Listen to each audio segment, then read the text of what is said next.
would not make complicated this session. I'll just keep it as basic as possible. And let me start with like cutting. One major thing which everyone in Ultimate needs to know is where to cut or where to cut. Let's start with one major thing was take what the defense is giving you. The first point. So let's imagine there are two handlers and a head of stack. And yeah, the disc is with the handler in the center, and they're forcing forehand. As we know, like the head of stack would be the third handler, and following is the cutters. If we have assigned, for example, let's take Sanjay and Vijay on 3 and 4. If Sanjay wants to make a cut, and if Talib is on Sanjay, and he is allowing Sanjay to go in, and he's only taking away the back. He's only taking away his outs. It doesn't make sense for Sanjay to go out and then cut in to get the disc here. It's always better for Sanjay to just take one straight in, so Pixie has a straight throw to him. So this is one thing where always observe what your defender is giving. If your defender is allowing you to go in, please take that option. If he's allowing you to go out, make sure the other teammates are aware of it and just cut deep. Even in the zone, for example, 3. I'll just take one cutter as an example and 2 handlers.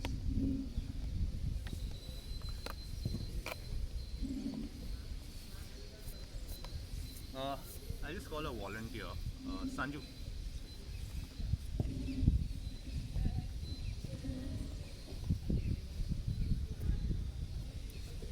So the yellow is the offense and the green is the defense.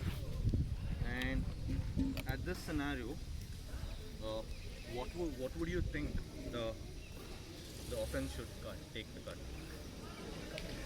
Yeah. And if he is standing here, take one step here and cut deep. okay. So here's what we can avoid doing than taking one step in. If it's a straight burst out, it's always an easy throw than taking an extra 1 second. That's like just take what defense is giving.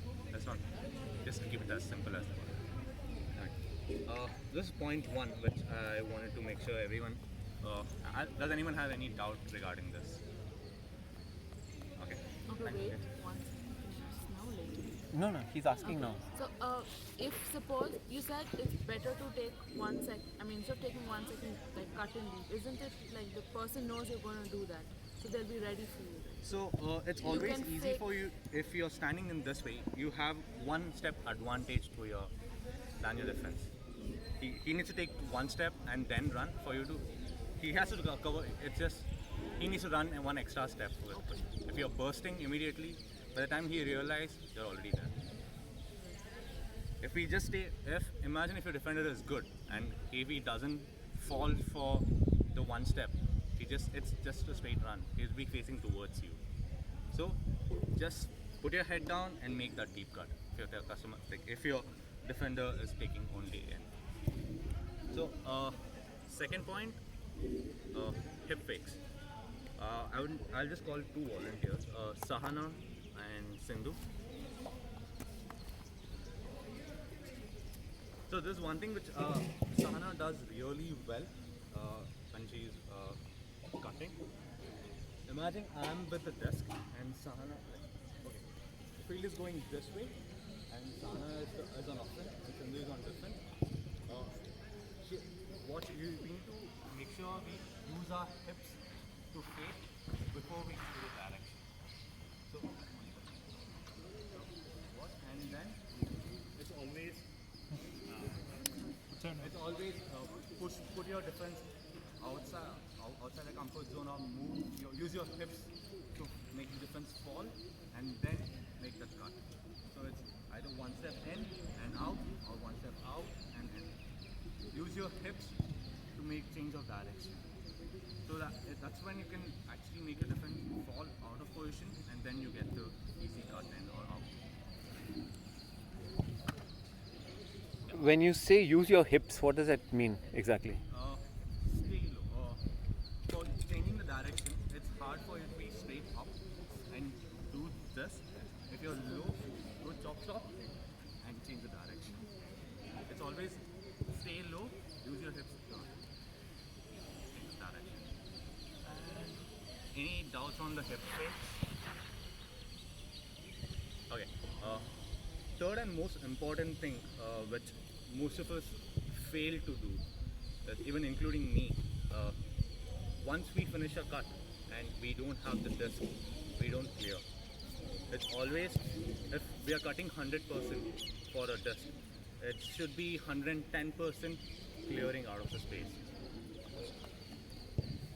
For example, same scenario, one person with a disc, one dump, and the difference, it's neck to neck.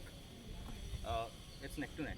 So a person would be cutting in, and if he doesn't have the disc, he shouldn't be loitering around here or even take 1 extra second thinking that he doesn't have the disc. Clear on the brake side. If you're cutting 100%, 110% clear. So there will be an opportunity for another offense player to either make a play, come in or out, or if it's more than stallify, as airbenders normally follow, we activate our dump.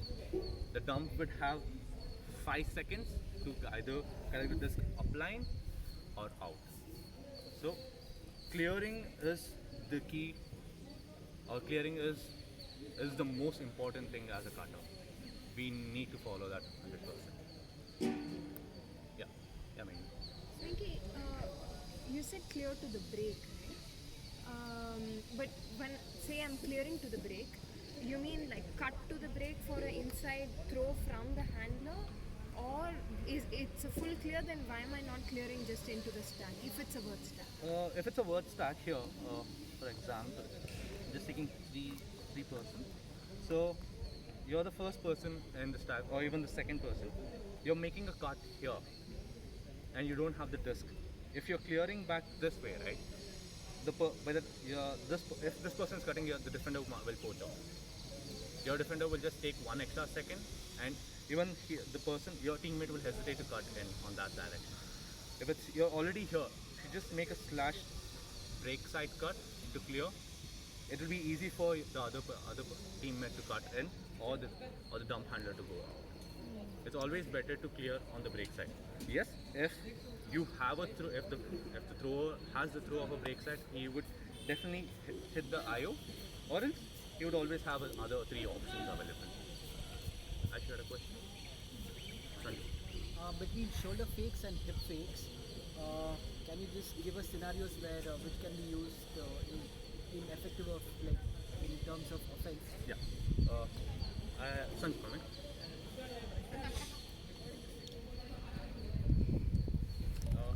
Imagine Sanju is marking me in flat marking, shoulder fake. I would aim at his shoulder.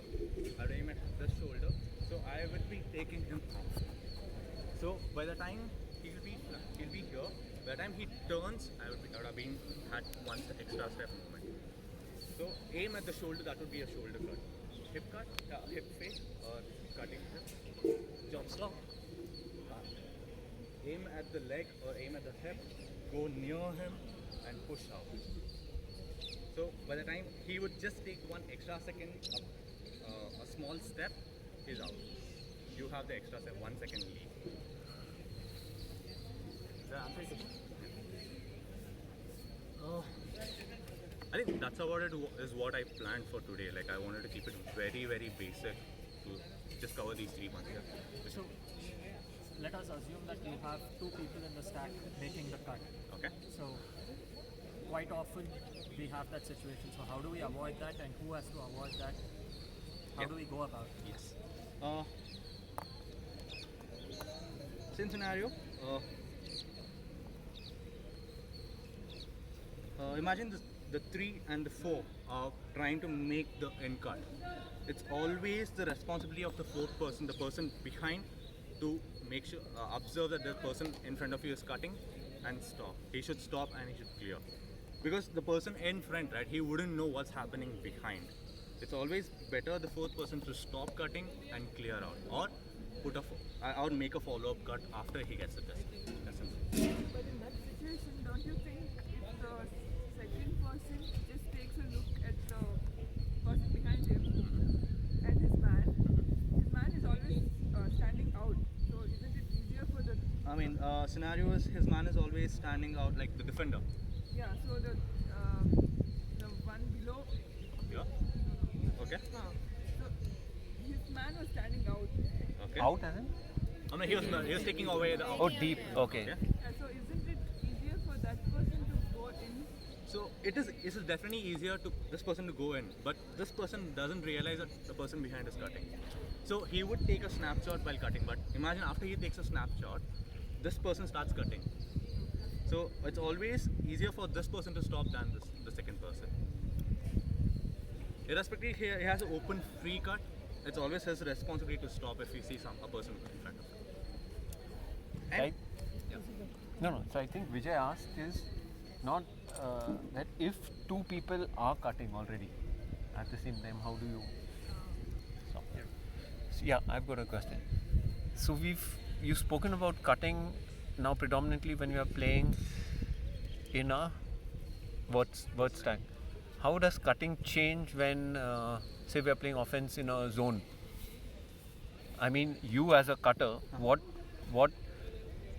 mentally what do you change? What do you look for? Like in the verse stack you said, Yeah.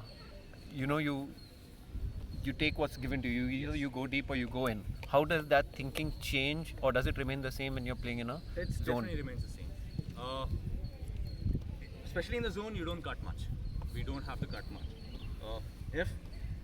If this is a scenario, a proper host stack, Cup. a cup, okay, Zone. 3% cup. okay, 3%. Imagine there's one deep here. It's on your side. Okay, sorry.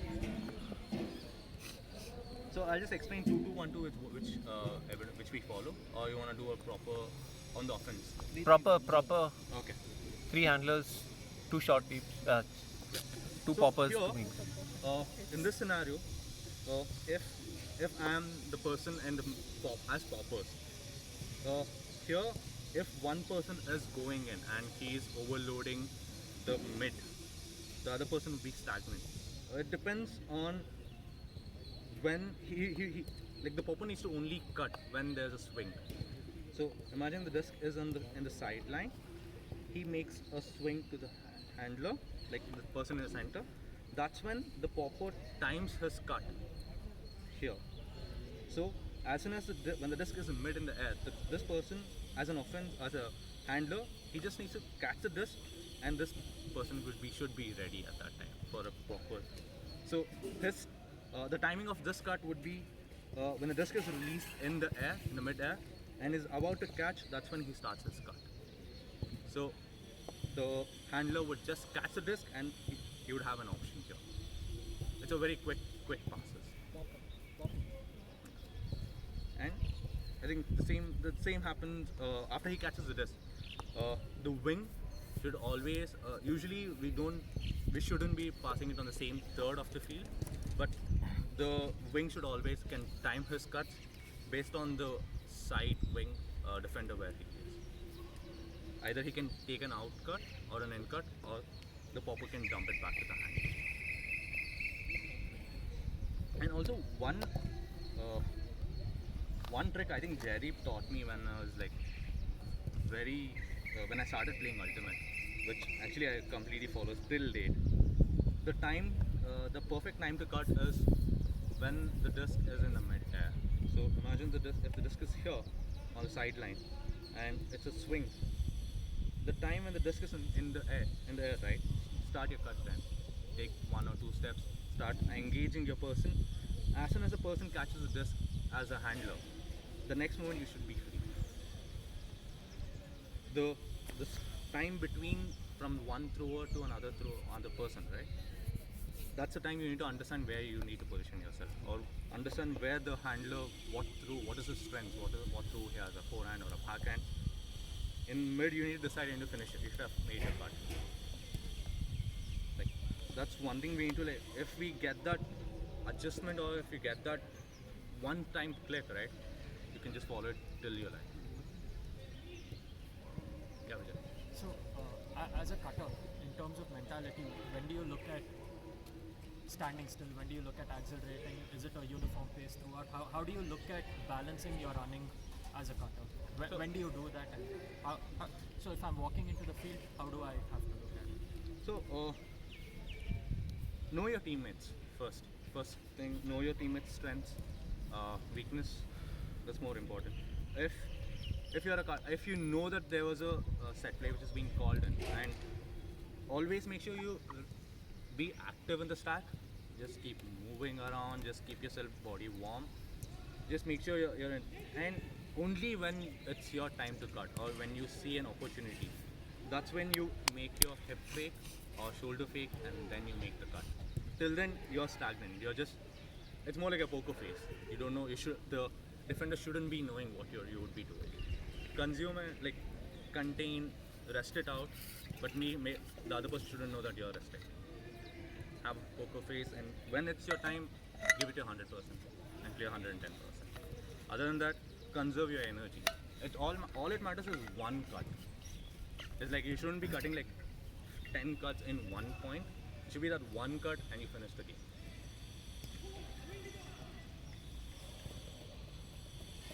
Any more questions, guys? I think that's about it. We just need to think before you cut. Like, know your teammates more. Understand who has a forehand, who has a backhand, who has what. Then only you can time your cuts properly and cut accordingly.